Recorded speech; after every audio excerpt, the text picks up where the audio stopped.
अस्सलाम वालेकुम जी, मैं हूं अमानुल्लाह अहमद।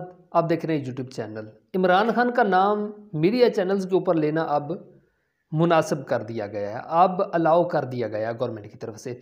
पहले तो सोशल मीडिया और जो मेन स्ट्रीम चैनल्स हैं मीडिया के, उनके सोशल मीडिया प्लेटफॉर्म्स के ऊपर भी मुनासिब नहीं था कि जनाब को कोई ना कोई दफ़ा लग जाएगा ये वो। तो अब जो है, पहले तो अलाउ कर दिया गया कि जनाब जो मेन स्ट्रीम मीडिया चैनल्स हैं उनके सोशल मीडिया के ऊपर नाम लिया जा सकता है इमरान खान साहब का। लेकिन अब Aahista Aahista main stream media के मेन जो प्लेटफॉर्म्स हैं उनके ऊपर भी अलाउ कर दिया गया, टीवी चैनल्स के ऊपर भी। तो अब जो है आहिस्ता आहिस्ता हालात नॉर्मल हो रहे हैं।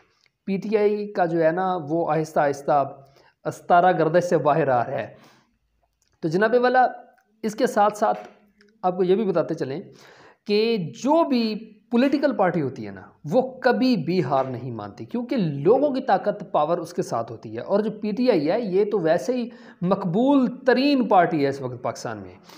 बहुत जो है इसकी फैन फॉलोइंग है, बहुत लोग इसके जाले हैं। तो जनाब इस तरह की पार्टी को हुकूमत कभी भी दीवार के साथ नहीं लगा सकती, बल्कि इस तरह की पार्टी जो है वो हुकूमत को घुटने टेकने पर मजबूर कर दिया करती है। और हुकूमत को मानना पड़ता है हमेशा, जब भी मानती है इस तरह की पार्टी की बात, हमेशा एस्टेब्लिश ही मानती है, एस्टेब्लिशमेंट। तो जनाब वैसे ही हुआ, फिर मानना पड़ा, क्योंकि ये जो एस्टेब्लिशमेंट होती है, हुकूमत होती है, ये माँ होती है ना, माँ होती है।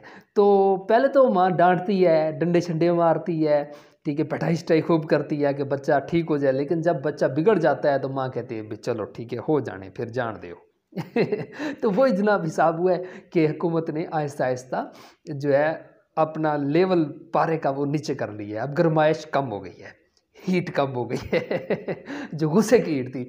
तो जनाब ये पीटीआई वालों के लिए बहुत अच्छी खबर है, ठीक है, कि हालात अब नॉर्मलाइज हो रहे हैं। जनाब अगर हमारी खबरें, हमारा तज्जिया आपको अच्छा लगता है तो फिर ज़रूर चैनल को सब्सक्राइब कीजिए। मिलेंगे जनाब नेक्स्ट वीडियो के वसात से, तब तक के लिए अल्लाह हाफिज़।